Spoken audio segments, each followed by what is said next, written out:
Hello，我係兩個小朋友嘅媽媽啦，細佬就啱啱喺呢間幼稚園嗰度畢業，咁我自己好鍾意呢間學校嘅，因為老師啦，甚至乎係姐姐都好有愛啊，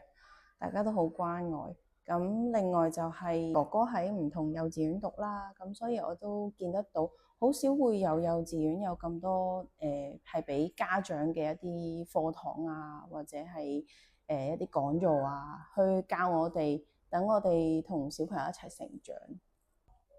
咁我小朋友啱啱升上小學啦，咁我自己睇到咧，呢間學校嘅聲情教學咧，都幫到佢好多嘅。咁因為佢可以喺一個讚賞嘅氛圍當中去成長，咁其實俾到好多自信心佢。去到小學嘅時候，佢都會好主動積極去答問題，咁同埋起碼唔識嘅時候都會夠膽舉手去發問咯。咁學校都有故事媽媽呢一個嘅活動啦，咁就係好多義工嘅家長嚟學校幫手陪住小朋友一齊讀圖書。咁呢一個活動咧，其實都幫到我小朋友上小學嘅時候個認字量會好豐富咯。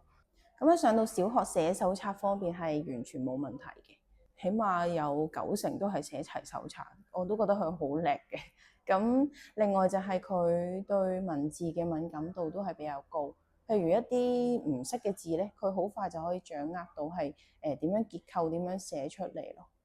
咁因為幼稚園嘅時候咧，老師都會教佢哋拆字啦，譬如拆開一個字係由乜嘢字同乜嘢字組成嘅，幫得到佢認字咯。咁洋洋平時喺學校都好中意幫啲小朋友嘅，咁佢對小朋友呢一份關愛，我覺得都係源於喺一個咁有愛嘅環境當中長大。